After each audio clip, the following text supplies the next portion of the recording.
né? A Previdência foi responsável pelo maior rombo que a gente já teve nos gastos públicos brasileiros, por causa de um modelo também vitimista, onde a população depende do Estado para que depois que ela tinha 65 anos, vá finalmente poder se aposentar e viver com segurança, ganhando o teto do INSS.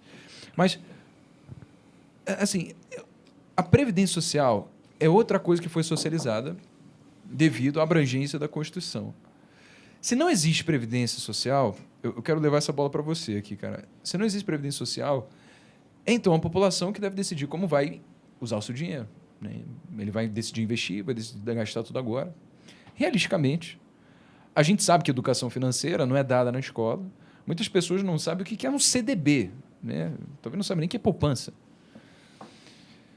Por mais que eu, particularmente, Breno, né, saberia muito mais gerir o meu próprio dinheiro, fazer com que ele se acumule ao longo do tempo, ao invés de ficar pagando imposto, né, porque eu sei que conseguiria trabalhar esse dinheiro empregando mais gente, no capital de pessoa física que eu tenho, também ganhar mais dinheiro. Eu sei que talvez não seja a realidade para uma parte do Brasil. A galera não ia saber, né, usar esse dinheiro. E como é que ia ser, cara? Assim, porque se a gente usa um modelo de capitalização previdência, por exemplo, onde você tem uma conta sua, em que as pessoas elas vão, né, colocar uma parte do dinheiro todo mês ali, para que quando ela vai se aposentar, pronto, aí o dinheiro é dela. Você acha que seria um modelo, uma forma?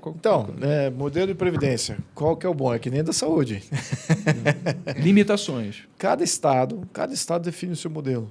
Tem estado que tem uma previdência estatal, tem estado que tem previdência privada, tem estado que não tem previdência nenhuma, o cara quer gastar o dinheiro e acabou, e não tem regra para nada. Então, cada um define o seu destino.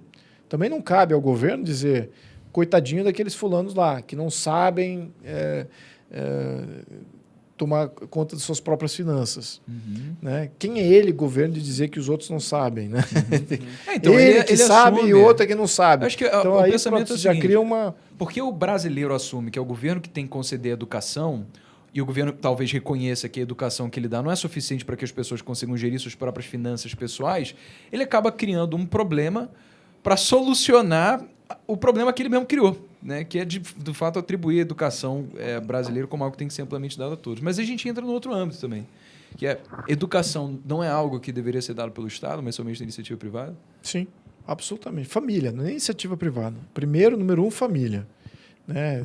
Eu, particularmente, agora, ainda mais nesse momento de pandemia, a gente tem 1 ano e meio sem aula do sistema público e as famílias não reclamaram. As mães, vocês viram as mães indo para a rua? Queremos aula, queremos voltar às aulas. Não. Foram talvez só algumas escolas privadas aqui de São Paulo que se revoltaram contra o fato que as escolas privadas não estavam tendo, as escolas privadas deles não estavam tendo aula, porque alguns professores resolveram aderir. Mas eu estou excetuando aqui a discussão de saúde, etc. Mas estou falando de uma realidade constatada. Né? As mães com os filhos no sistema público não saíram às ruas reclamando de não ter aula. E os professores estão felizes da vida de não estar dando aula. Então, essa dinâmica já ofere pelo fato, peraí, quem é que está educando essa criança? As famílias não estão preocupadas ou estão educando as crianças e estão achando que aquele caminho é um caminho alternativo que seja viável. Eu, particularmente, acho que sim. Acho que a prioridade é a família. Então, a família que educa. Aí você fala assim, mas tem famílias estruturadas. Tem, claro que tem. Mas como é que você vai fazer esse juízo? Né? Como é que você vai fazer? Esse é exatamente esses momentos de frição entre o que é coletivo e social versus o que é individual familiar. Só para entender, quando você diz a família educar, você faz referência ao homeschooling? Homeschooling, absolutamente, entendi. Sim. Acho que tem... Assim, aqui a gente tem que regulamentar algo que já é da família. Se você faz homeschooling, a Constituição criminaliza você.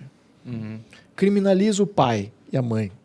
Você é obrigatório que você leve teu filho para a escola. É obrigatório que alguém do Estado esteja educando teu filho, ou ao menos supervisionando e vendo se você está sendo...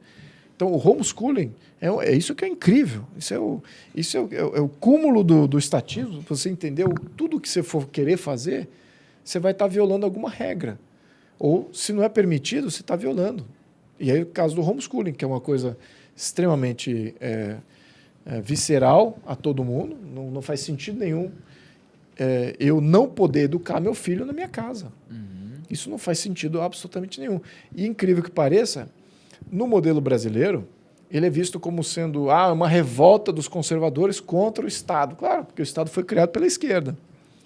Então, o Estado criado pela esquerda, as famílias conservadoras veem, então meu filho aqui está sendo doutrinado, meu filho está sendo exposto a uma série de coisas que eu não gostaria, uma coletividade. Às vezes meu filho é especial, às vezes ele tem condições especiais que numa classe de aula vai fazer bullying contra o meu filho, mas eu não quero meu filho nesse contexto. Eu quero educar meu filho.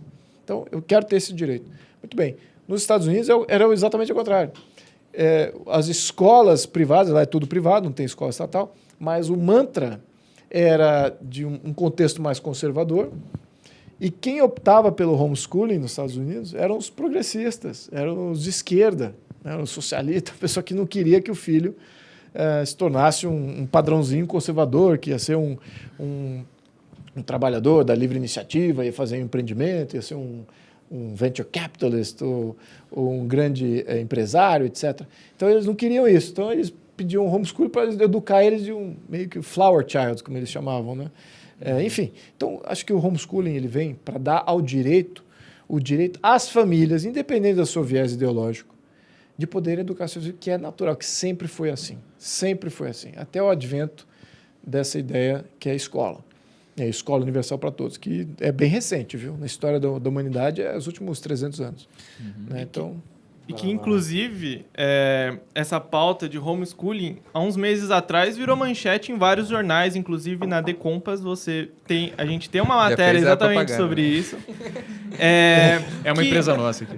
Empresa nossa, um portal de notícias, com uma linguagem bem acessível, jovem, quem quiser, @thecompass.br. Boa. E uma das pautas que saiu, que ficou muito popular, foi não lembro se era uma menina, um menino, que passou no vestibular. Pois é. Só que, pela base dela ser o homeschooling, ela não pôde cursar a faculdade. Ou seja, não foi nem avaliado a capacidade dela de estar preparada para cursar uma faculdade, mas apenas ela não está num sistema que já está imposto pelo Estado. Então... Realmente, na verdade, foi só para complementar isso que, isso mesmo. que foi boa lembrança, exatamente. Esse exemplo é uma grande tristeza que ela deve ter vivido ali, uma frustração monumental. Deve ter estado a verba para passar, é difícil, tá ligado? Então, qual é o melhor modelo de ensino? Cada estado, cada comunidade tem que definir. Com base nas suas circunstâncias e realidades. Exato. Veja como foi. Por exemplo, você tem estados nos Estados Unidos que é Mormon. E a família Mormon é organizada diferente. Então... Desculpa, cara, Mormon seria o quê? Isso é uma orientação cristã, só que eles têm uma diferenciação dos outros movimentos cristãos. Tá então, bom. Mas eles têm uma organização... Tipo de ensino religioso. Ensino religioso, ensino de família, tem poligamia, eles aceitam a poligamia. Então, você imagina um contexto em comunidade Mormon, eles têm que se proteger de uma certa maneira, têm liberdade para fazer tal coisa e educar seus filhos de uma certa orientação. Então, assim, ali foi dada essa liberdade para eles, como se organizar. Imagina eles terem que se encaixar no modelo que é estatizado e já tem um cookie cutter, né? É assim, ó. Bah. Então, você já cria ali uma certa distensão. Enfim, eu sou favorável que as famílias tenham predomínio sobre as escolhas. É isso que eu acho. E não quero passar juízo aqui se tem uma família... Você veja, famílias muçulmanas, por exemplo. Será que elas estariam bem acolhidas em algum outro sistema, se não fosse um sistema próprio delas? Talvez sim, talvez não. Né? Quem sabe? Por que não optar por uma coisa própria? Assim como estrangeiros que vêm para o Brasil, tem uma escola suíça, uma escola alemã, uma escola francesa. Eles têm que se inserir forçosamente num sistema de ensino que vai educar de acordo com tal, sei o quê, ou de acordo com aquilo que a família escolhe que seja o melhor para aquela criança. Se ela não vai ficar no Brasil, vai voltar para o seu...